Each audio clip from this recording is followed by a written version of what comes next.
Bonjour Pascal, les semaines se suivent et se ressemblent pour les Verts avec une nouvelle victoire face à Sarre-Union. C'est quoi ton ressenti à froid à propos de ce match?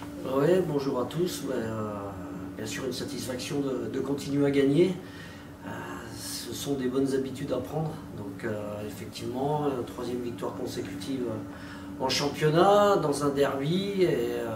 Malgré une première mi-temps assez faible de l'autre côté, on a su redresser la barre en seconde période et je pense gagner logiquement ce match. Justement, comme tu le dis, ton équipe a affiché deux visages durant cette rencontre. Quels ont été les mots que tu as eus dans le vestiaire pour justement permettre à ton équipe de changer de visage au retour de la mi-temps? Tout simplement de refaire ce qu'on faisait d'habitude, c'est-à-dire beaucoup plus d'intensité, de rythme dans le jeu et mettre beaucoup plus d'impact aussi dans les duels, ce qu'on ne faisait pas en première période. Et puis dès qu'on a réussi à mettre ça en place, notre jeu s'est un peu plus développé, on a su se créer beaucoup de situations et d'occasions aussi, donc on a su en concrétiser deux. Nouvelles ombres au tableau malgré la victoire, c'est les blessures de Virgile Pichocki et Edgar Delbos. Est-ce que tu peux nous donner de leurs nouvelles? Oui, Virgile Pichocki, juste avant l'échauffement, avant le match, s'est blessé sur une frappe. Donc ce n'est pas bien méchant, mais je ne vais pas prendre de risque ce week-end pour la Coupe de France. Edgar Delbos, c'est une belle entorse de la cheville.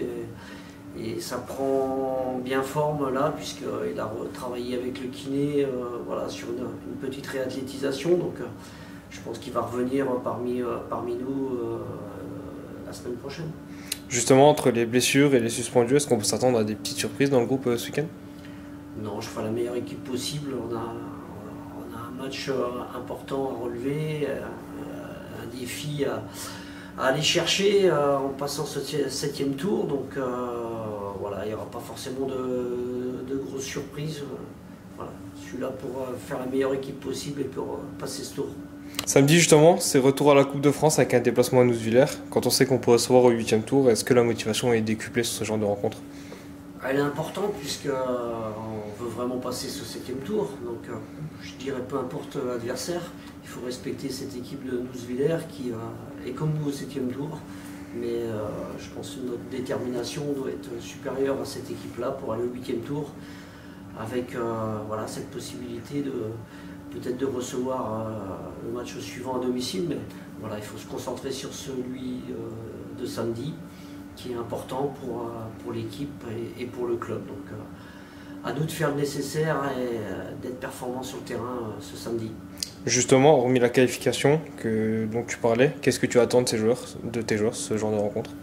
De se qualifier, d'être performants et puis de continuer à rêver à cette Coupe de France. Je le dis depuis le début, c'est la plus belle épreuve en France et notamment pour les clubs amateurs, donc il faut la vivre à 200%. Et puis plus on se rapproche des tours fédéraux et des clubs qui rentrent, notamment de Ligue 1, dans deux tours, ça donne envie on va dire de se défoncer sur le terrain pour aller chercher un huitième tour et pourquoi pas ensuite un 32e. Donc voilà, tous derrière le SRC. Merci Pascal, à samedi.